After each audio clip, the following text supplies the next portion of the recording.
I mean, the president's never run a business. He's never had a real job. He doesn't understand how it all works. So why did he get elected? Well, let's ask the man that initially supported President Obama. The NBCC president and CEO and co-founder Harry Alford has established himself as perhaps the nation's preeminent champion of African-American businesses and empowerment. Harry Alford, welcome so much to the show. Good morning, Andrea. Thank you for having me. Now, you seemed very fired up in that soundbite, sir. That was really, you were angry.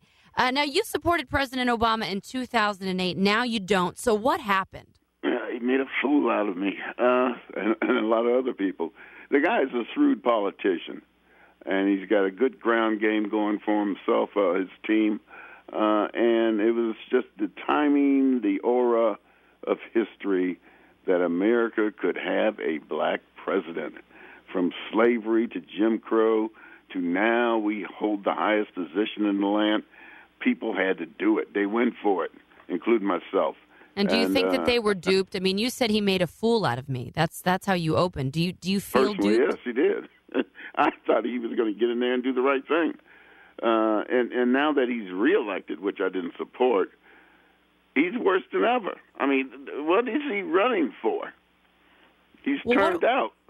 What do you think when you said he didn't do the right thing? What did you think he was going to do when he got in? I mean, all signs pointed to the fact that he was not a moderate. If you read about who he was when he was at Columbia, if you read Dreams from My Father, you never got the sense that he was a moderate politician, particularly from his days in Chicago and in the U.S. Senate. So what were you hoping he was going to do? I've seen past that, Andrea. Mm-hmm. I saw a black president, and that was wrong. Do you think a lot of people felt that same way, that they got caught up in history? Oh, yes, and some still do. The second time around, there were your contemporaries on black radio were saying vote for him because he's black. Mm-hmm. For no other reason, I'm voting for him because he's black. That's Tom Joyner said that. I couldn't believe it. And what we've heard, Harry Alford, too, is when you criticize him, which some have in his first term, they were called racist for doing so. And so you kind of can't win on that issue, I guess. I mean, I think a lot of people, at least my generation, we don't even see race. We just see a president who's not getting the job done. Now, as you point out, you say that you don't think Obama even believes in capitalism. What do you think, Harry Alford, what do you think he does believe in?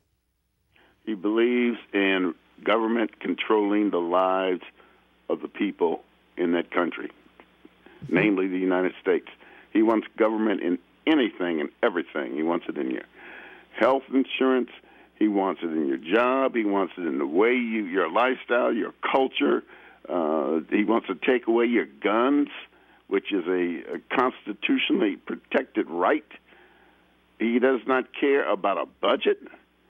Now, I've never known a president who didn't care about a budget. Mm-hmm. I mean, how do you run the richest economy in the world without a budget? You couldn't run a shoe shine stand without a budget. Well, that's very, very true. Now, how has he affected your membership at the National Black Chamber of Commerce? Well, when people get scared, they go to church, and when businesses are scared, they join their chamber. So our membership is rising. And despite what I say and how I stand, when people look at it and see it, it's for real. As one of my members called Friday to congratulate me for my stand, he said, "You just tell it like it is," and I hope I am. Well, I'm telling it like I feel. When he was, you certainly do, sir. You certainly do, especially based on that clip. You were fired up. Now I look back in 2008, and a lot of people said, you know, if you don't vote for him, there were the threats out there, you're racist. And I always shook my head and I said, this isn't about black or white. This is about the fact that President Obama is green. He's green, and that's the point you made in the clip. You said he doesn't have a clue. He's never run a business before. So is it, Harry Alford, that he is clueless and he's not experienced and he doesn't know what he's doing? Or do you think he knows exactly what he's doing? Oh, he's got some plans he won't dare discuss. He wants to take us someplace where we've never been before, and it's someplace where we shouldn't go. He is scary. What do you think those plans are? To make America not as great as it once was, that we should be all equal, all countries should be equal, and everyone should get along, and stop thinking that that European socialist is a bad system. We should be like them.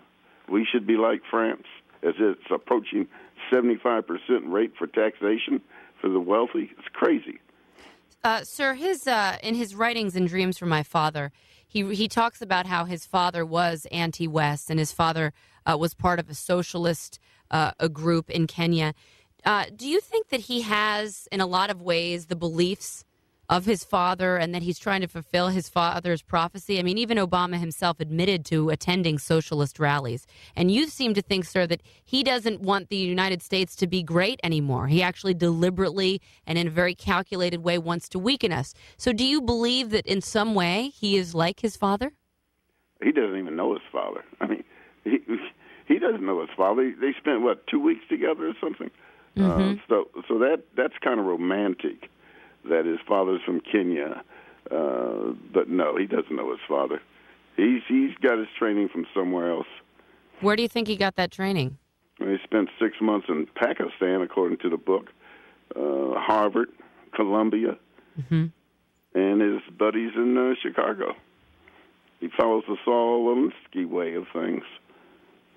And it looks like that the media has provided a lot of cover for him. Oh, they love him, don't they, for some reason? Yeah, they do. But in the last couple of weeks, some of them have been turning on him. What do you think is behind that? Well, I think pretty soon you wake up and smell the coffee eventually. So I think as we do this sequestration, as we do this RC or whatever it's called, the continuing resolution, the CR, things are just out of control, chaotic, and sooner mm-hmm. or later somebody's going to call it out. What do you think? I mean, look, you have achieved extreme success. Your bio is so impressive. You're the CEO of the National Black Chamber of Commerce. What can the Republican Party, now that it's soul-searching, what can it do to attract more African-American votes? Because you look at unemployment among African-Americans, it's 16%. Obama made a lot of promises to African-Americans. Why don't they vote Republican? Why do they always pull the lever for the Democratic side? Yeah, it's kind of tribal, isn't it? And I think it's pressure, peer pressure. But, a great opportunity right now for the Republican Party is the city of Detroit, which is a disaster. I lived 5 years in Detroit, met my wife in Detroit. It is a disaster. And the Republican governor is taking it over. What if he were to assign that task to Mitt Romney, like we did for the Winter Olympics? And he brought that city back. I think that's a game changer for the Republican Party. You do? You think that you can bring Detroit back, even though it faces a $335 million budget deficit and people are fleeing in droves? Do you think it could be governable and fixable? I don't think it's going to go away, but I think they should command it like a city of 700,000 instead of trying to keep it like it was 2 million, which it was years ago. But I think they need to level the vacant buildings. They need to clean up the fields and create. You've got an industrial base around there. Mm-hmm. And if you brought in Mitt Romney, I mean, they have to bring in an emergency manager, as I understand it, to fix these problems. Right. And if they brought in somebody like Mitt Romney and he were able to turn it around, do you think that would be enough, or at least a starting point, to get Republicans talking about principles of fiscal responsibility and personal responsibility? Do you think it would resonate in the black community? Yes, it would. It certainly would. It's a good starting point, as you say. It mm-hmm. certainly would. But here's something that the Democrats have had since the 60s, and it's been going down, down, down. It almost reminds you of that movie, I Am Legend, with Will Smith from New York. Mm-hmm. That's what it looks like. It'll scare you to death. 2 o'clock in the afternoon, Detroit will scare you.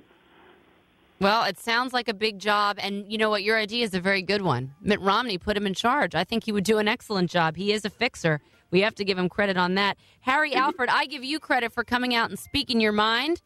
Very happy to have you on the show. Thanks so much for coming on. Thanks for having me. Anytime.